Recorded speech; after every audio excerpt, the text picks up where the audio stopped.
हरे कृष्णा कृष्णा कृष्णा हरे हरे, हरे राम राम राम हरे हरे। हम लोग कल चर्चा किए थे नेक्टर ऑफ डिवोशन। प्रीफेस पढ़ रहे हैं हम लोग सिस्टमेटिकली। शिला प्रभुपाद जी के द्वारा दिया हुआ भक्ति रसामृत सिंधु सिंधु के ऊपर जो समरी स्टडी है उसको पढ़ते हुए डिस्कस करते जाएंगे। तो इसका प्रीफेस हम लोग चर्चा किए थे, आधा हो गया था लगभग, और आगे बढ़ रहे हैं कि नेक्टर ऑफ डिवोशन इस भक्ति रसामृत सिंधु ग्रंथ में वास्तव में क्या सब्जेक्ट मैटर चर्चा गया है, इसके ऊपर अभी तक वर्णन किए कि इसमें जो रस है, रस के बारे में प्रभुपाद जी बताए कि हर व्यक्ति को इस संसार में कुछ कार्य करने के लिए, आगे प्रेरणा के लिए, कुछ भी कार्य करने के लिए कुछ ना कुछ प्रेरणा चाहिए। और उसी को वो जो प्रेरणा मिलती है वो किसी न किसी व्यक्ति या वस्तु के साथ संबंध में रह करके कुछ रस मिलता है, तब वो आगे कार्य करने के लिए प्रेरित होता है ना। जैसे एक फैमिली मैन होता है तो वो बहुत कष्ट उठा करके फिर भी जॉब धंधा करता है, पैसे कमाता है। क्यों? क्योंकि उसके पत्नी होते हैं, बच्चे होते हैं, माँ बाप होते हैं, तो उनका पालन पोषण करना है। तो वो एक रस उसको मिलता है। रस मतलब काइंड ऑफ टेस्ट मिलता है कि हाँ, मैं अपने पत्नी, बच्चों, परिवार वालों का पालन पोषण कर रहा हूँ, भरण पोषण कर रहा हूँ, उनको सुखी बना रहा हूँ। तो इस रस के कारण वो प्रेरित होकर के काम करता रहता है, कष्ट उठाता रहता है। हाँ। उसी प्रकार से तो ऐसे ये एक रस होता है जिससे व्यक्ति संसार में कार्य करते हैं। तो वैसे ही एक और अलग प्रकार का रस होता है जिसके कारण भक्त जो होता है वो हर परिस्थिति में हर प्रकार के कष्ट और हर प्रकार के सेक्रीफाइस करके कृष्ण को समर्पण करके सेवा करता है। उसको बोलते हैं भक्ति रस। और जो भक्ति रस और एक भौतिक रस होता है, तो इस संसार में जो संबंध है वो सब भौतिक रस है। और वो उसका नेचर होता है, वो बहुत ही टेम्परेरी होता है। और उसका जो है इन्फीरियर क्वालिटी है। वो पूर्ण रूप से जीवात्मा को संतुष्ट नहीं कर सकता है। और ये शरीर के साथ वो रस भी खत्म हो जाता है। लेकिन जो भक्ति रस है वो इटर्नल रस होता है, सनातन रस होता है भक्ति रस। और वो असली अमृत होता है, दैट इज नेक्टर। और वो व्यक्ति भक्त को और प्रेरित करता रहता है और आनंद भी देता है, आनंद देता है, और प्रेरणा उसकी बढ़ती जाती है कृष्ण का सेवा करने के लिए। और ये जो भक्ति रस है ये समुद्र के समान है। भक्ति रस अमृत है, ये वास्तव अमृत है क्योंकि आनंद देता है और समुद्र की तरह है। तो इसलिए भक्ति रस अमृत सिंधु बोला जाता है। और यही इस ग्रंथ भक्ति रसामृत सिंधु में द नेक्टर ऑफ डिवोशन, इसमें इस रस में स्थित होकर के भक्त कैसे अलग अलग प्रकार से सेवा करता है, अलग अलग प्रकार के क्या रस होते हैं भगवान के साथ, और उन रसों को कैसे भक्त प्राप्त कर सकता है। और फिर उन रस को प्राप्त करने के बाद जब वो सेवा करता है तो किस प्रकार के दिव्य भावों को अनुभूतियां करता है, दिव्य दिव्य भाव और आनंद को अनुभव करता है, इसका पूरा वर्णन यहाँ पे किया जाएगा। So this eternal engagement in Bhakti Rasa can be understood by a serious student upon studying the nectar of devotion. जो गंभीर विद्यार्थी हैं भक्ति भक्ति मार्ग में, तो वो जब इन ग्रंथ नेक्टर ऑफ डिवोशन को अच्छे से पढ़ेंगे, स्टडी करेंगे, तो इस भक्ति रस का जो चीज है इसको समझ सकते हैं। Adoption of Bhakti Rasa or Krishna consciousness will immediately bring one to an auspicious life free from anxieties and will bless one with transcendental existence, thus minimizing the value of liberation. तो ये जो भक्ति रस को अगर कोई प्रारंभ भी कर देता है, भक्ति रस अमृत ऐसा सागर है, ऐसा अमृत है, इतना इतना शुद्ध है और दिव्य अमृत है भक्ति रस, कि इसको कोई बस एडॉप्ट कर लेता है, यानी शुरुआत कर देता है कृष्णा कॉन्शियस, इसी भक्ति रस को कृष्णा कॉन्शियसनेस बोलते हैं। प्रभुपाद जी जो इस्कॉन एस्टेब्लिश की है, international society for Krishna consciousness, तो वास्तव में ये नाम श्रील रूप गोस्वामी के द्वारा ही दिया गया है। उसी को प्रभुपाद जी इंग्लिश में ट्रांसलेट करके दिए। कृष्ण भक्ति रस भाविता मति, ये एक श्लोक में आता है। कृष्ण भक्ति रस भाविता मति कुतो अप्यत्र लभ्यते, ये श्लोक में बताते हैं। तो कृष्ण भक्ति रस भाविता मति, मति मतलब कॉन्शियसनेस, और कृष्ण भक्ति, तो कृष्ण कॉन्शियसनेस का मतलब होता है कृष्ण भक्ति रस भाविता मति होता है। तो इसी को भक्ति रस बोलते हैं शॉर्ट में। तो ये कोई चालू कर देता है तो उसका इतना प्रभाव होता है कि व्यक्ति जो है हर प्रकार के शुभ को प्राप्त कर लेता है और हर चिंताओं से मुक्त हो जाता है, और अल्टीमेटली यहाँ तक कि मुक्ति का जो कामना है उसको वो भी तुच्छ लगने लग जाता है। ये यहाँ पे बस सार रूप में वर्णन किया जा रहा है। जब चैप्टर बिगिन होगा तब इसके बारे में डिटेल में चर्चा किया जाएगा कि भक्ति रस की शुरुआत की अवस्था में ही भक्त को सबसे पहला जो कार्य उसके जीवन में, सबसे पहला जो इफेक्ट पड़ता है उसके जीवन में, क्लेश अग्नि, उसके सारे क्लेश जो है जल के राख हो जाते हैं, सारा उसका टेंशन खत्म हो जाता है, anxiety, anxiety over material body, material things, भौतिक शरीर, भौतिक संबंध, भौतिक वस्तुओं के प्रति जो जो जो स्ट्रेस मिलता है, एंजाइटी मिलता है, मन डिस्टर्ब हो जाता है, ये नष्ट हो जाता है। सबसे पहला इफेक्ट होता है। फिर इस प्रकार से 5 और इफेक्ट होते हैं, वो हम लोग जब फर्स्ट चैप्टर चालू करेंगे तो वहां पे चर्चा करेंगे। So bhakti rasa itself is sufficient to produce a feeling of liberation because it attracts the attention of the Supreme Lord Krishna. Generally, neophyte devotees are anxious to see Krishna or God, but God cannot be seen or known by our present materially blunt senses. The process of devotional service, as it is recommended in the Nectar of Devotion, will gradually elevate one from the material condition of life to the spiritual status, wherein the devotee becomes purified of all designations.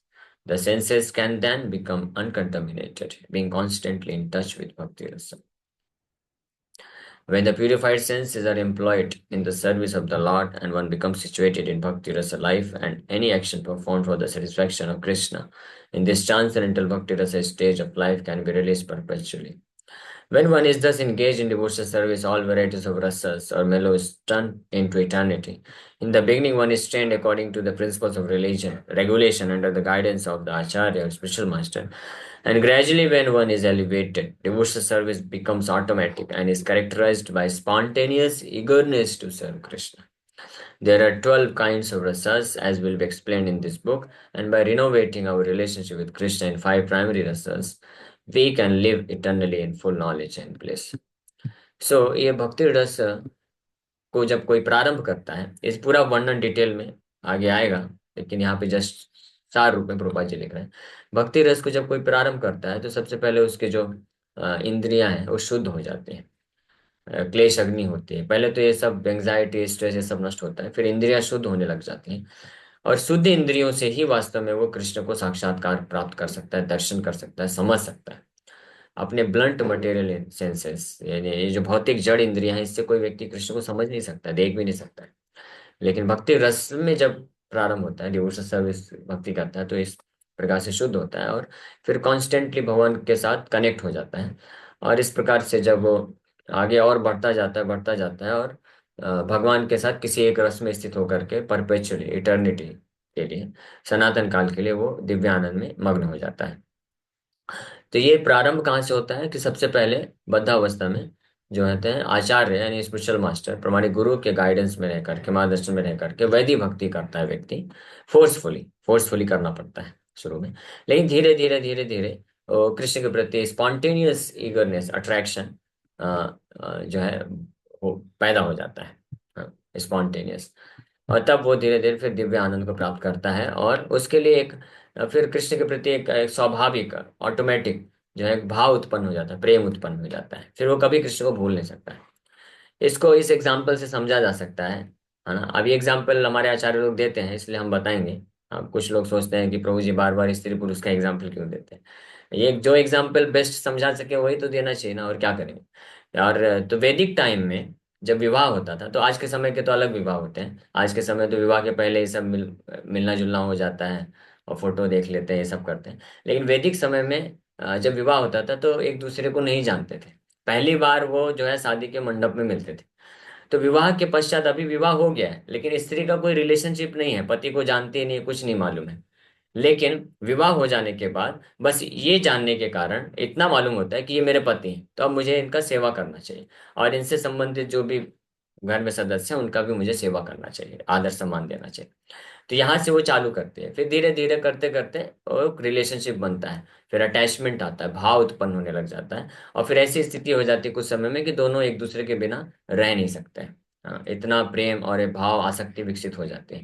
तो ये भौतिक रूप से जब ये संभव है, जबकि भौतिक रूप से भौतिक चीज, भौतिक वस्तु, व्यक्ति के प्रति जो आसक्ति है, ये सब आर्टिफिशियल है, ये एक्चुअल नहीं है, नेचुरल नहीं है। लेकिन कृष्ण के साथ तो हमारा वास्तविक संबंध है। भौतिक जगत में तो संबंध आर्टिफिशियली स्थापित किया जाता है, हाँ, एक्चुअल संबंध है नहीं किसी का किसी के साथ। ब्लड रिलेशन में भी किसी का एक्चुअली में संबंध नहीं है, कोई रिलेशनशिप नहीं, क्योंकि हम शरीर है ही नहीं। जब हम शरीर ही नहीं है तो फिर हमारा क्या रिलेशनशिप है किसी के साथ, कोई रिलेशन नहीं। लेकिन फिर भी आर्टिफिशियली बस ये बात जब कोई बता देता है कि ये आपकी माँ है, ये आपके पिता है, ये आपके भाई है, ये बहन है, और विवाह के बाद स्त्री को पता चलता है ये मेरे पति हैं, तो ये आर्टिफिशियल इम्पोजिशन है जस्ट, है ना, एक्चुअल नहीं है। तो भी उस आर्टिफिशियल जो कृत्रिम रूप से ये जो भावना उत्पन्न हुई है कि मेरे माँ बाप हैं, पति है, बच्चे हैं, पत्नी है, तो इस भावना पे रह करके जब वो कार्य करता है तो धीरे धीरे उसको आसक्ति हो जाती है। इस हद तक की आसक्ति हो जाती है कि वो एक दूसरे के बिना रह नहीं सकते, छोड़ नहीं सकते। तो अब आप बताइए, सोचिए, इस पे विचार करेंगे आप, तो हमारा कृष्ण के साथ तो वास्तविक संबंध है। इस संबंध को बस अलग से कृत्रिम रूप से आर्टिफिशियली बताने का जरूरत नहीं है कि आप, चलो आज आप सभी को, हम आप कृष्ण के साथ संबंध स्थापित कर देते हैं, हम सब कृष्ण के दास बन गए आज से। नहीं, ऐसा नहीं है। हाँ, कृष्ण के दास हम इटर्नली हैं, सनातन है। ममई वांशो जीव लोके जीव भूता सनातना। हम कृष्ण के सनातन अंश हैं। तो कृष्ण के साथ हमारा एक्चुअली में, वास्तविक रूप में केवल कृष्ण के साथ हमारा वास्तविक संबंध है।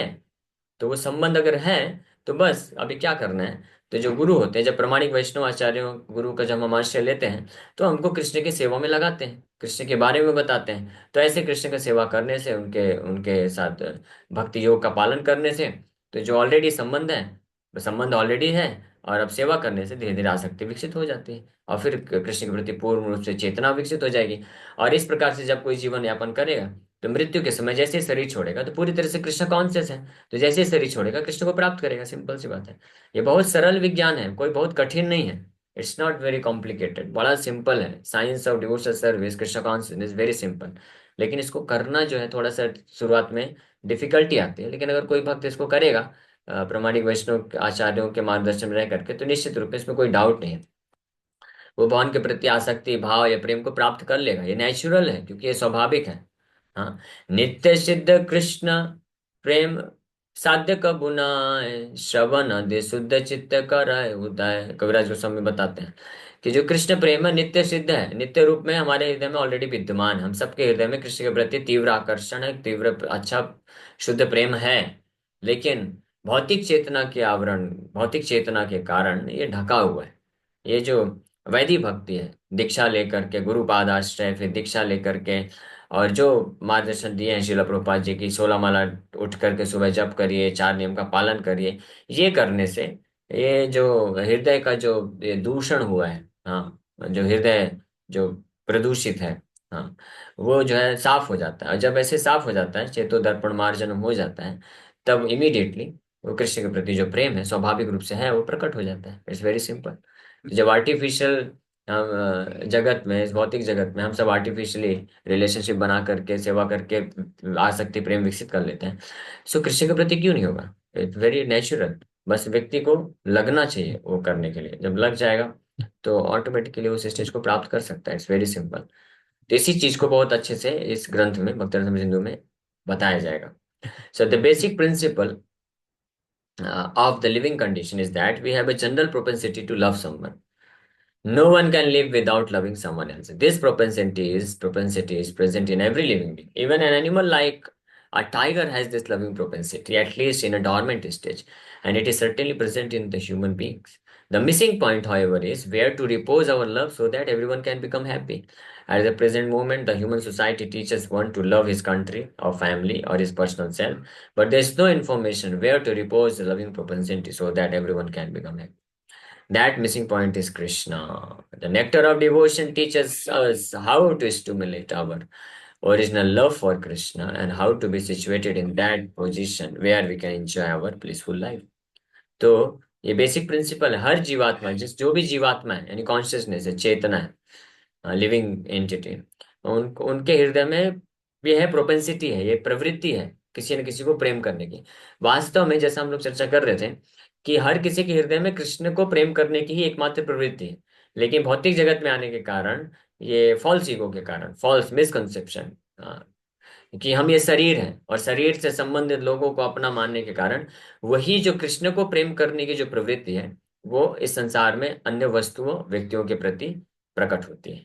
हाँ, तो इसीलिए बस हम, ये मिसिंग पॉइंट है। हाँ, इसीलिए अगर जो ओरिजिनल हमारी प्रोपेंसिटी है कृष्ण को प्रेम करने की, वो वापस कृष्ण में लगा देंगे, तो इमीडिएटली व्यक्ति जो है ब्लिसफुल लाइफ को प्राप्त कर लेगा, इसमें कोई डाउट नहीं। और भक्ति, इस ग्रंथ भक्ति रसामृत सिंधु में इसी के बारे में बड़ा विस्तार से चर्चा किया जाएगा। So, in the primary stage, a child loves his parents, then his brothers and sisters, and as he daily grows up, he begins to love his family, society, community, country, nation, or even the whole human society. But the loving propensity is not satisfied even by loving all human society. That loving propensity remains imperfectly fulfilled until we know who is the supreme benevolent. Our love can be fully satisfied only when it is reposed in Krishna. This theme is the sum and substance of the Nectar of Devotion, which teaches us how to love Krishna in 5 different transcendental mellows. तो ये प्रोपा जी प्रमाण दे रहे हैं, proof कर रहे हैं कि कैसे हमारे हृदय में जो प्रेम करने की प्रवृत्ति है, प्रेम, तो इस हमारे प्रेम के हर व्यक्ति, हर जीवात्मा के प्रेम के एकमात्र जो वास्तविक पात्र है, the only object of our love is the supreme Lord Krishna. केवल कृष्ण ही एकमात्र वास्तविक पात्र हैं हम सब जीवात्माओं के प्रेम के। लेकिन हम जो है, जब इस संसार में रहते हैं तो अलग अलग जगह इस प्रेम को रिपोज करते हैं। और प्रूफ क्या है कि अन्य किसी के लिए हमारा हृदय में प्रेम नहीं है। कि जैसे छोटा उदाहरण दे रहे हैं, छोटा बच्चा होता है तो छोटे बच्चे को माँ से प्रेम होता है, माँ बाप से प्रेम होता है। लेकिन जैसे वो बड़ा होता है, धीरे धीरे फिर भाई बहनों के प्रति भी होता है, और फिर खेल कूद की वस्तुओं से होता है, और फिर और बड़ा होता है तो फिर कुछ अपने कैरियर एम्बिशंस होते हैं उसके प्रति प्रेम होता है। हाँ, फिर और बड़ा होता है, विवाह हो जाता है तो पत्नी के प्रति, फिर अपनी पत्नी और बच्चों के प्रति प्रेम चला हो जाता है। फिर माँ बाप को भूल जाता है, माँ बाप के प्रति जो है वो जो शेयरिंग इधर चला जाता है, शिफ्ट हो जाता है। फिर और बड़ा होता है तो इस प्रकार से व्यक्ति ऐसे ही जो है प्रेम parents, family, society, community, country, nation और यहाँ तक कि पूरे मनुष्य समाज तक भी जा सकता है। लेकिन कोई भी परमानेंट नहीं। अल्टीमेटली ये लविंग प्रोपेंसिटी जो है, जो प्रेम करने की जो प्रवृत्ति है, संतुष्ट नहीं होती है। लेकिन जब केवल कृष्ण पे जा करके पहुंच जाएगी, यानी केवल कृष्ण को ही जब प्रेम करना कोई सीख जाएगा, तो वहां पे कंप्लीट परफेक्शन हो जाएगा। नो मोर डिससेटिस्फैक्शन, फिर डिससेटिस्फैक्शन नहीं रहेगा। इसी के बारे में इस ग्रंथ में विस्तार से चर्चा किया जाएगा कि कैसे कोई अल्टीमेटली अपना जो है कृष्ण के प्रति जो दिव्य रस में स्थित होकर के प्रेम को प्राप्त कर सके। Okay, so thank you very much. इसी के साथ यहीं पे विराम करेंगे। किसी वक्त का कोई प्रश्न है तो पूछ सकते हैं। हरे कृष्ण। लिबरेशन का अ, मतलब बताएंगे क्या मुक्ति विस्तार से? हित्वाता मुक्ति हित्वा अन्यथा रूपम स्वरूपेण अवस्थिति। मुक्ति का अर्थ होता है कि हमने जो अलग अलग जो अन्यथा रूपम अपने आप को जो समझ बैठे हैं अभी, कि मैं इनका इनका बेटा हूँ, इनका माँ बाप हूँ, इनका पति हूँ, इनका पत्नी हूँ, इनका बच्चा हूँ, या इस मैं भारत का हूँ, मैं मनुष्य हूँ। ये जो अन्यथा रूपम है, और ये अन्यथा रूपम में रहते हुए, अलग रूप में रहते हुए हम जो भी कार्य करते हैं, वो सब जो है फॉल्स ईगो की कैटेगरी में आता है, मिथ्या अहंकार, गलत पहचान में आता है। इस प्रकार के मिथ्या रूप को जो त्याग देता है, इससे मुक्त हो जाता है जो, और स्वरूपेण अवस्थित अपने खुद के वास्तविक स्वरूप में स्थित हो जाता है कि I am eternal servant of Krishna. हाँ, तो उसको बोलते हैं मुक्ति। इसी चीज को महाप्रभु अलग तरीके से बोलते हैं। ना हम विप्रो न च नृपति नापि वैश्यो न शूद्रो ना हे वर्णी न च गृहपतिर्नो वनस्थो यतिर्वा किंतु प्रोत्यान्निखिल परमानंद पूर्णामृताब्धेर गोपी भर्तु पद कमलयोर दास दासानुदास। श्री चैतन्य महाप्रभु अपने आप को इस प्रकार से आइडेंटिफाई किया। ना हम विप्रो न च नरपति, ना मैं ब्राह्मण हूँ, ना नरपति, ना मैं क्षत्रिय हूँ, ना वैश्य हूँ, ना शूद्र हूँ। ना है वर्णी न च गृहपतिर, ना ही मैं वानप्रस्थी हूँ, ना मैं गृहस्थ हूँ, ना ही मैं ब्रह्मचारी हूँ, ना ही मैं सन्यासी हूँ। ये चारों वर्ण और आश्रम से अपने आप को ऊपर हटा दिए कि मैं इनमें से मैं कुछ भी नहीं हूँ मैं। हाँ, तो फिर आप कौन है? मैं गोपी भर्तुर, गोपियों के मालिक, गोपियों के स्वामी, या गोपियों का पालन पोषण करने वाले कृष्ण के चरण कमलों के दास दास दासानुदास, उनके दासों के दास के दास के दास हूँ मैं। तो ये इस अवस्था को जो कोई समझ जाता है, स्वीकार कर लेता है, तो यानी वो मुक्त है इस शरीर में रहते हुए, इससे कोई फर्क नहीं पड़ता है। ओके, हरे कृष्ण। और कोई प्रश्न है? In general life, we expect reciprocation. Then, when we come into Krishna Bhakti, we expect from our consciousness how not to expect. Okay, तो इसके बारे में ऑलरेडी चर्चा कर दिया हूँ कि हमको पता होना चाहिए कि हमारी हमारी क्या रिस्पॉन्सिबिलिटी है और गुरु की क्या रिस्पॉन्सिबिलिटी है। हाँ, तो ये हमको जानना चाहिए। डॉक्टर और पेशेंट वाला एग्जाम्पल इसलिए परफेक्ट है, स्टूडेंट टीचर वाला एग्जाम्पल। इसी प्रकार से काउंसलर हैं या सीनियर डिवोटीज हैं या गुरु हैं, तो उनका रिस्पॉन्सिबिलिटी क्या है कि वो हमको भक्ति मार्ग में हेल्प करें आगे बढ़ने के लिए। लेकिन भक्ति हमको करना है, तो हम it is our duty to approach them. उनसे। One who is inferior he should approach superior. ये एटिकेट है, ये सदाचार है। जो जूनियर हैं, इंफीरियर हैं, और हम शिष्य हैं। हम शिष्य हैं तो हम इंफीरियर पोजीशन में, गुरु जो होते हैं, वो गुरु वर्ग होते हैं, वो सुपीरियर होते हैं। तो हमको उनके पास जाना चाहिए और एक्सपेक्ट नहीं करना चाहिए कि दे शुड हमको पैम्परिंग करें या करें। हालांकि वो करते हैं कई बार। वो उनकी क्या बोलते हैं उसको, एक्स्ट्रा, जो एक्स्ट्रा माइल जाते हैं वो, कि कृपा करने के लिए कि चलो ये अभी थोड़ा सा भौतिक चेतना में है तो इनको थोड़ा सा वो भी कंफर्ट देना चाहिए। But ideally that is not there duty. उनका ड्यूटी यही है बस। आप देखिए वैदिक समय में जब जो गुरु होते थे कैसे दीक्षा देते थे। और गुरु शिष्य के पास नहीं जाते थे, तुम दीक्षा ले लो, दीक्षा ले लो, या तुम भक्ति करो, भक्ति करो। वो शिष्य आते थे और टेस्ट लेते थे गुरु अच्छे तरीके से। हाँ, रामानुजाचार्य को 17 बार रिजेक्ट कर दिया उनके गुरु, कि जाओ, नहीं नहीं, you are not qualified, go back. हाँ, शिला भक्ति ठाकुर को भी गौर किशोर दास बाबू जी महाराज रिजेक्ट कर दिए। यहाँ तक बोल दिए फाइनली, बहुत रिक्वेस्ट करने पे फाइनली बोल दिए कि महापुरुष से पूछूंगा, वो अगर बोलेंगे तो फिर मैं दीक्षा दूंगा आपको। हाँ, उसके बाद फिर वापस कुछ दिन बाद कुछ रिप्लाई नहीं किए, है ना। तब ये शिला भक्ति ठाकुर सोच सकते थे कि देखो उन्होंने बोला महापुरुष से पूछ के मैं बताऊंगा, लेकिन वो कुछ रिप्लाई नहीं दे रहे तो मैं क्यों जाऊं उनके पास। नहीं, कुछ दिन के बाद वो खुद ही आ गए दौड़ के, बोले कि महाराज आप बोले थे कि आप महापुरुष से पूछ के मुझे बताएंगे, तो बताइए ना महाप्रभु ने क्या बोला, उन्होंने परमिशन दिया ना। तो वो बोले नहीं नहीं, मैं भूल गया, मैं बाद में पूछ के बताऊंगा। तो फिर चले गए, वापस से रिजेक्ट कर दिए। और फिर वो वापस से कुछ रिप्लाई नहीं दे रहे हैं। वो अपने भजन में लगे हुए हैं क्योंकि उनका इच्छा ही नहीं था कुछ दीक्षा वगैरह देने का। तो फिर लेकिन उनको उनको गरज है ना। उनको चाहिए कि हाँ मुझे गौर किशोर दास बाबू जी महाराज से दीक्षा लेकर के उनकी कृपा से मुझे कृष्ण भक्ति के रस को प्राप्त करना है। तो ये मेरा ड्यूटी है। तो वापस से आए दौड़ के और फिर बोले कि आपने पूछा क्या। तो इस बार बोल दिए कि हाँ पूछा, महाप्रभु मना कर दिए। ऐसा बोल दिया डायरेक्ट। पूछा, अब महाप्रभु ने मना कर दिया कि दीक्षा मत दो। तो अब सोचिए, ऐसी हमारी स्थिति होती तो हम क्या करते हैं। हम बोलते हैं बड़ा भाव खाते हैं, ऐसे गुरु नहीं मिलेंगे क्या, हजारों गुरु हैं, मैं किसी के पास भी चला जाऊंगा, जाओ आप अपने पास रखो। ऐसा हम बोल देते ना, लेकिन श्रीला भक्ति ठाकुर ऐसा नहीं किए। हाँ, ही वॉज डिटरमाइंड। और फिर वो फाइनली बहुत रिक्वेस्ट करते हैं, बोलते हैं कि अगर आप मुझे दीक्षा नहीं देंगे तो मेरे जीवन रखने का कोई मतलब नहीं।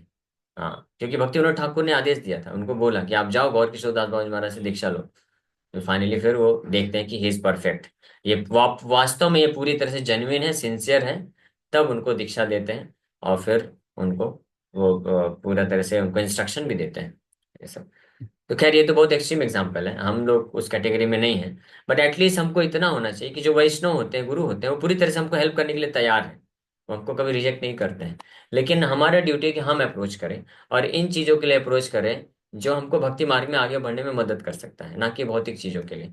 और जब उनसे इंस्ट्रक्शन को प्राप्त करें तो अगर हम पालन नहीं कर पा रहे हैं तो हमको बताना चाहिए कि हम नहीं कर पा रहे, लेकिन हम करना चाहते हैं। लेकिन कभी दोष नहीं देना चाहिए, कभी जो है वैसा नहीं सोचना चाहिए अलग गलत तरीके से, है ना। और कभी हमको कुछ वो कमी बताएं या हमारे दोषों को प्रकट करें तो हमको नाराज नहीं होना चाहिए, स्वीकार कर लेना चाहिए। ठीक है, अगर कमी, हमारे अंदर कमी नहीं है और कोई भक्त हमको बोल दिए कि आपके अंदर ये कमी है, तो उसको सहन कर लीजिए।